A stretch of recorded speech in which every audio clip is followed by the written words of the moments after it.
The elephant has always been the most coveted kill among trophy hunters. Their size, the largest land mammal on the planet, and large ivory tusks made them a prime target for men who, from the beginning of time, have pursued the pachyderm, eager for its tusks, its meat, and its thick skin.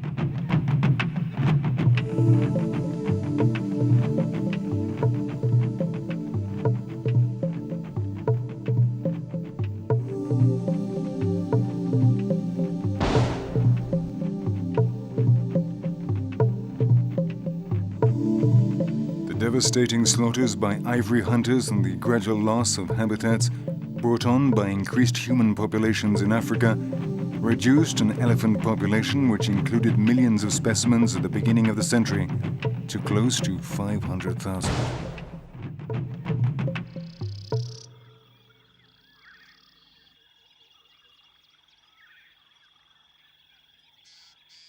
The creation of national parks and a set of international measures, including the prohibition of the ivory trade, have slowed down what seemed to be a race towards extinction. But for elephants, the future is still uncertain.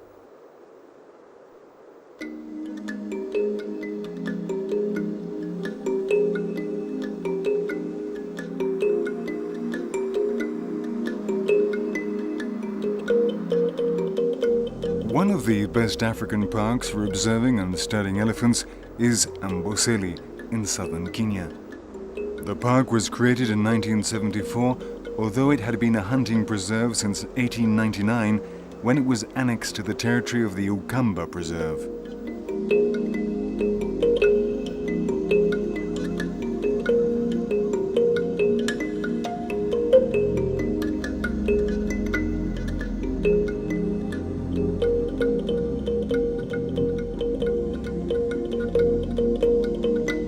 The park's 392 square kilometers protect an astonishing biological diversity which developed from the union between a complex geology of a volcanic origin, an unusual hydrology, and a rainfall pattern influenced by nearby Mount Kilimanjaro. The result is the variety of habitats and animal species found inside Amboseli: open plains, herbaceous territory and scrubland, acacia forests, shrubs and swampy areas, all with their associated animals.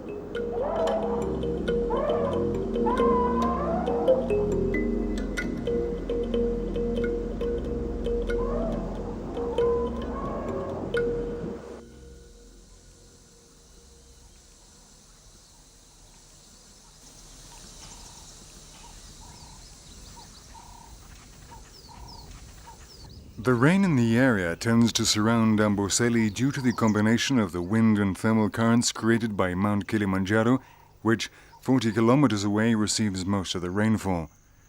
But this same mountain, which robs the park of rainfall, gives it back again in the form of underground springs. The water filters through the mountain's layers of volcanic rock and emerges fresh, pure and crystalline at different parts of the park, reviving the green grasslands.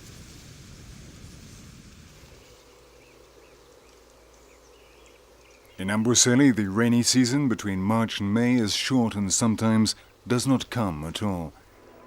The park receives only about 350 millimeters of rain per year, converting it during the dry season into a torrid landscape, which only survives thanks to the underground water.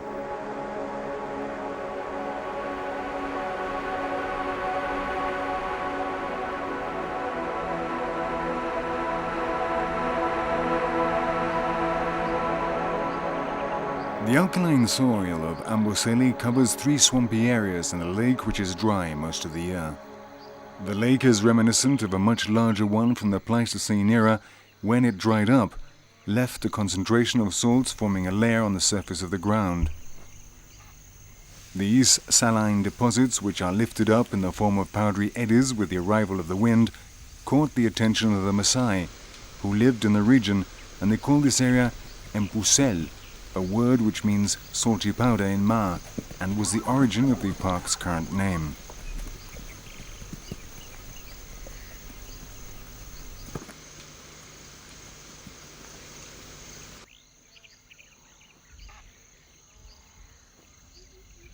Despite the dryness of the zone, the park has an elevated number of species.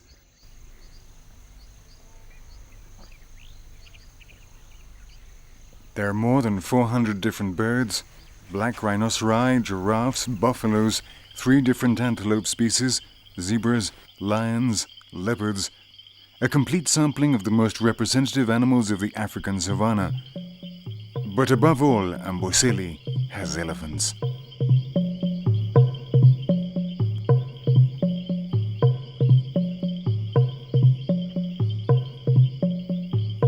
The period of abundance for the herds of elephants is the time after the rains, when the water rises to the surface and Amboseli turns green again.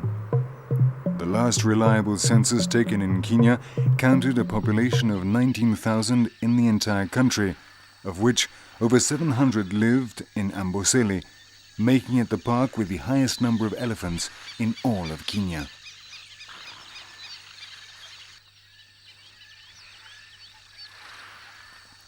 Staying cool is one of the elephant's primary objectives.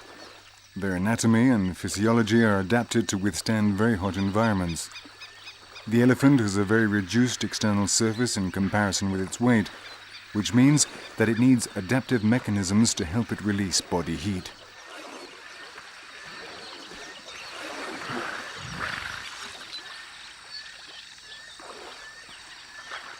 Their ears are one of these. They are large, narrow, and very vascularized.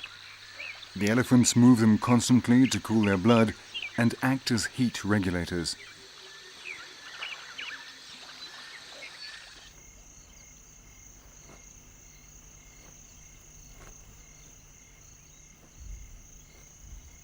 Elephants play an important role in the ecosystem where they live.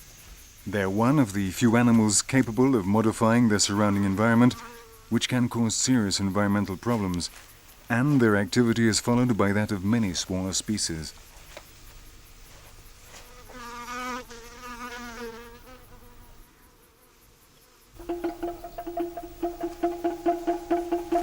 In the savannah, a dispute is about to occur.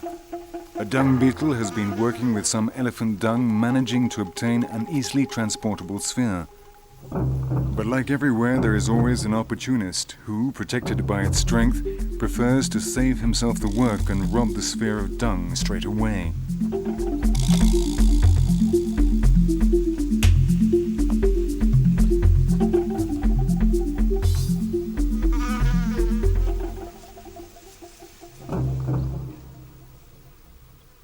Dung beetles, which, like their name suggests, feed on dung, dig a gallery under the sphere where they have built or stolen and carry part of the excrement inside to deposit their eggs on. They generally bury much more dung than they are able to eat, and thus render a very useful service in removing and burying it, because this promotes the return of nitrates to the soil. In this way, both the elephants and beetles are beneficial to their habitat.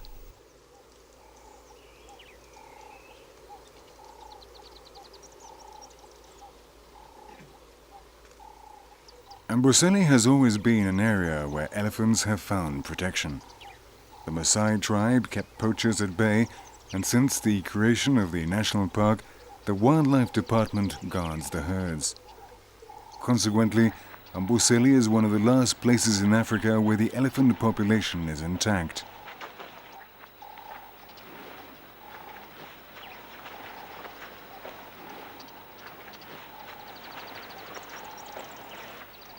The families have members of all ages, from newborns to matriarchs more than 60 years old.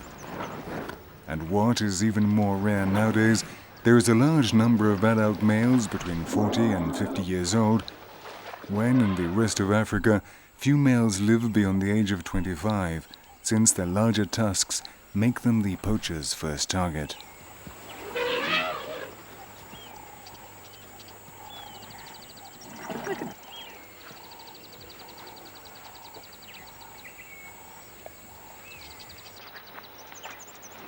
The powerful tusks of African elephants are indispensable instruments. They are tools for digging the ground in search of water, salt, and roots. They are used to remove the bark from trees. As an exhibition element, as a defensive or offensive weapon, and as a means of supporting and protecting the trunk. But unfortunately they are made of ivory, which has always attracted the greed of man.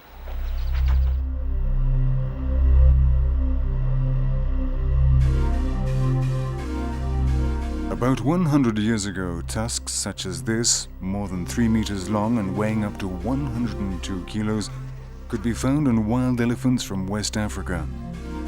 Ivory trafficking had existed since historic times, but the arrival of new, more modern and deadly weapons caused the elephant populations to drop sharply. In 1980, there were scarcely 1 million left on the entire continent, and poachers have since killed half of them.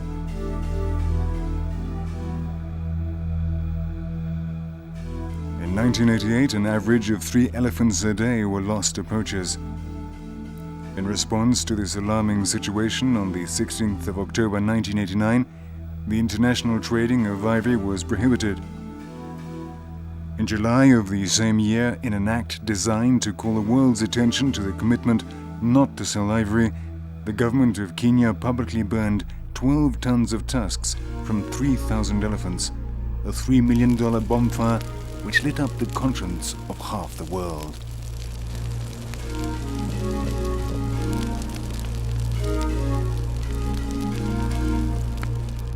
The poaching problem not only affects the animals that are killed for their ivory. The death of these adults leaves their offspring helpless. Without the group's protection, they have no chance of survival. Or so it was until David and Daphne Sheldrick arrived at the Tsavo National Park near Amboseli. David Sheldrick was the founder warden of Tsavo National Park and was very dedicated specifically to elephants and the plight of elephants, because at the time he was involved with Tsavo, the great poaching years began and they witnessed the decimation of the Tsavo Park's population, in fact the whole of East and Central Africa's population of elephants, to the extent they were losing 20 elephants a day in this country. Now Daphne Sheldrick, his wife, took to trying to look after the baby orphans of these poached elephants. When David died 17 years ago, Daphne moved here to Nairobi and she founded this trust in memoriam to her late husband and continued the work of raising baby elephants, also baby rhinos. In fact, she does any animal, but obviously because of the endangered status of rhinos and elephants, she specializes in them. To date, she's the only person in the world who has successfully hand-raised infant elephants and reintegrated them back in the wild. The 3 here at the Trust, Emily, Aitong and Imenti, are numbers 9, 10 and 11 of infant babies that are put back into the wild.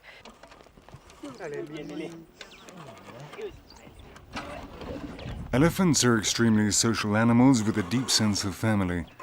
In natural conditions, young elephants are always accompanied and receive constant affection and caressing so that they feel safe inside their family group. When one of these small pachyderms loses its family, the Daphne Sheldrick Orphanage attempts to help them overcome the psychological trauma while looking after its proper physical development.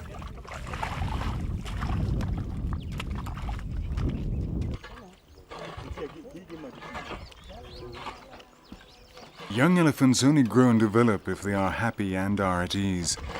They need to be accompanied at all times, although they must not form strong ties with any one person in particular to avoid possible traumas in their absence.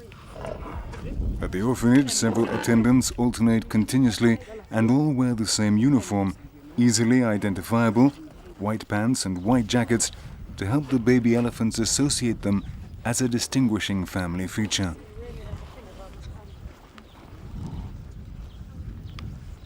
The orphanage attendants sleep with them, always within reach of their trunks. They teach them to play and give them sand baths.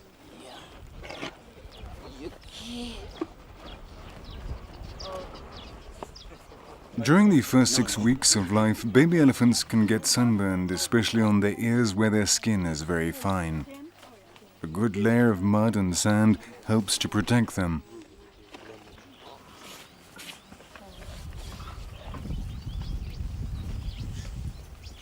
They're starting to take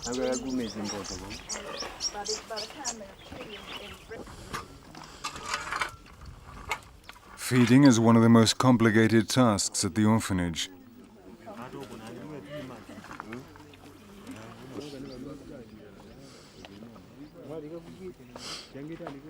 During the first 3 months of life, the orphans must be given a bottle whenever they want one, day or night. Their stomachs do not tolerate the fat in cow's milk, so all the fat must be vegetable fat. This is why they are given coconut oil, the closest thing to elephant milk.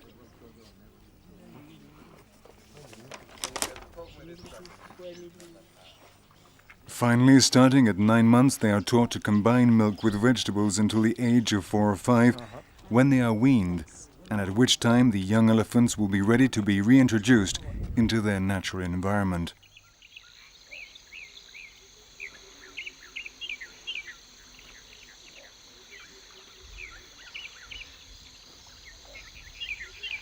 The abundance of animals in the Amboseli area is partly due to the presence of the Maasai populations nearby.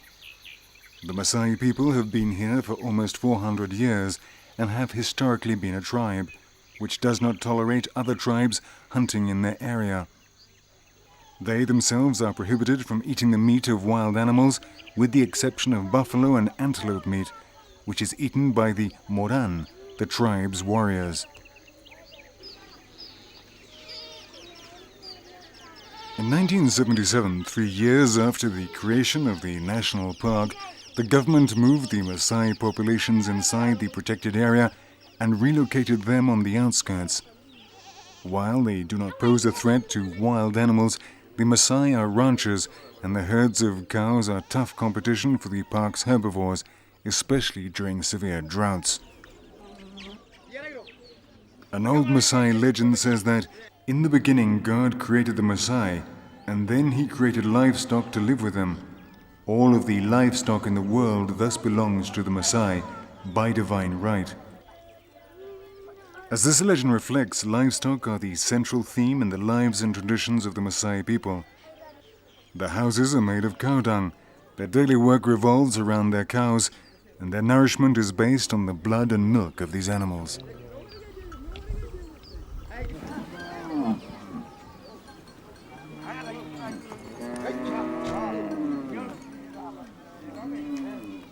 Cows establish the guidelines for life in villages and their inhabitants from the time they are born.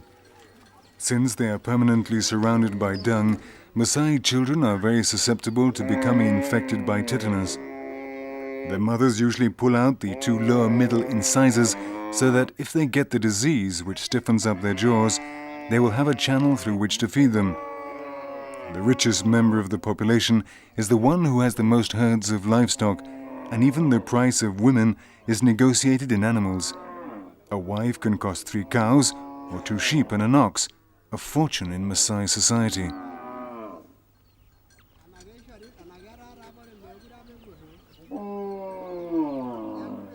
Maasai traditions and laws are complex and are strictly followed by all members of the tribe. Maasai generally do not eat meat. They get their protein from a mixture of blood and milk, which is their most frequent food source, and which they supplement with roots, berries, honey, and other natural products. But for important occasions, when there is something special to celebrate, or an important ceremony, a cow is chosen and sacrificed.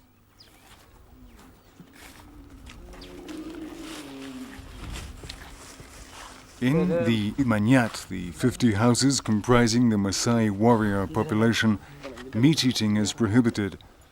When there is a celebration and a cow is to be slaughtered, the warriors entrusted with sacrificing it leave the village and do away with the cow in a nearby open field, where the rest of the village will meet for the banquet.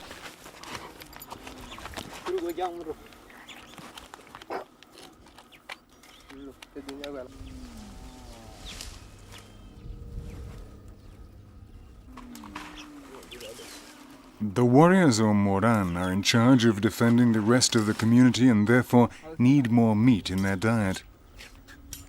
When a cow is killed, absolutely nothing goes to waste. These are such infrequent occurrences that the very smallest piece of meat is used, and the warriors in charge of sacrificing and quartering the animal have priority in choosing the best parts. During the process, they feast on the blood.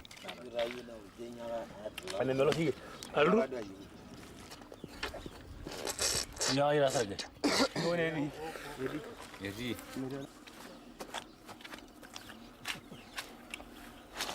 the Maasai community, women work from sunrise to sunset.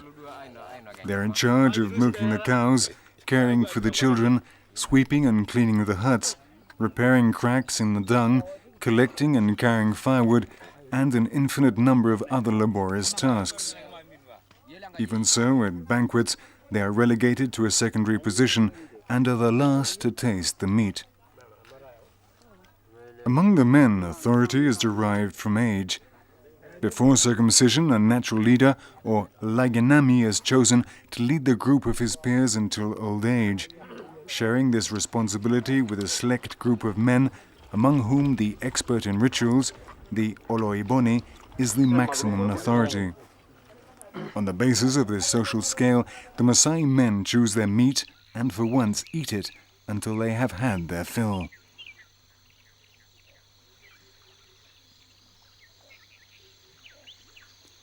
Amboseli is an ecosystem in delicate equilibrium. Its dryness and dependence on underground water make its different biotypes vulnerable, and the vegetation which supports the animal community is the source of a paradoxical problem. Because, as in other African parks, the increase in the elephant population is endangering the continuity and renewal of vegetable cover. Elephants spend 3/4 of their lives feeding or moving about in search of food and water. Their diet is excessively herbivorous. In a single day, most elephants consume between 75 and 150 kilograms of vegetation and between 80 and 160 liters of water, although male adults may consume double these figures. With an annual growth rate of 5%, the elephant population doubles in 15 years. And in parks where they are protected, the question arises of what to do with them so that they do not exceed the number that the ecosystem's vegetable cover can support.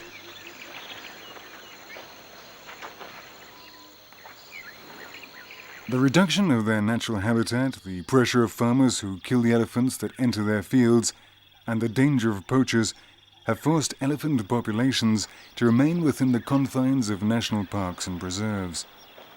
On a continent which is fighting to stop the overall drop in the elephant population, the terrible paradox of occasional cases of overpopulation has occurred, and some countries have chosen selective slaughtering as the best control method. The violent death of dozens of elephants, an animal which the CITES lists among the group of maximum protection.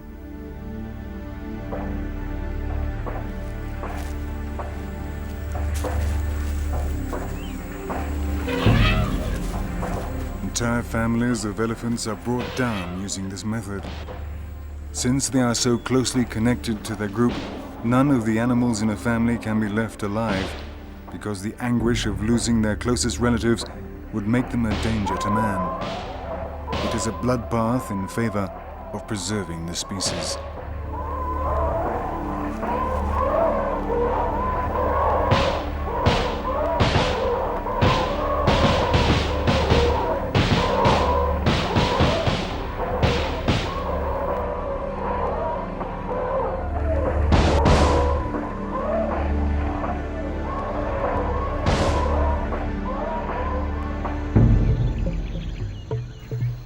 Many experts have voiced their opposition to this terrible but effective method. Other possible solutions have been suggested, such as enlarging protected territories, bringing the benefits of ecotourism to the region's inhabitants, and controlling elephant birth rates by injecting them with contraceptives. There are even those who suggest non-intervention as a means of achieving a natural equilibrium. In Amboseli, the dilemma of the elephants lies ahead for those responsible for the park. The elephants are increasing in number, and no agreement has been reached on how to control them. But it would be sad to think that man, capable of the greatest scientific and intellectual advances, and responsible for the elephant situation in Africa, could find no other solution than the barbaric slaughtering of such marvelous creatures.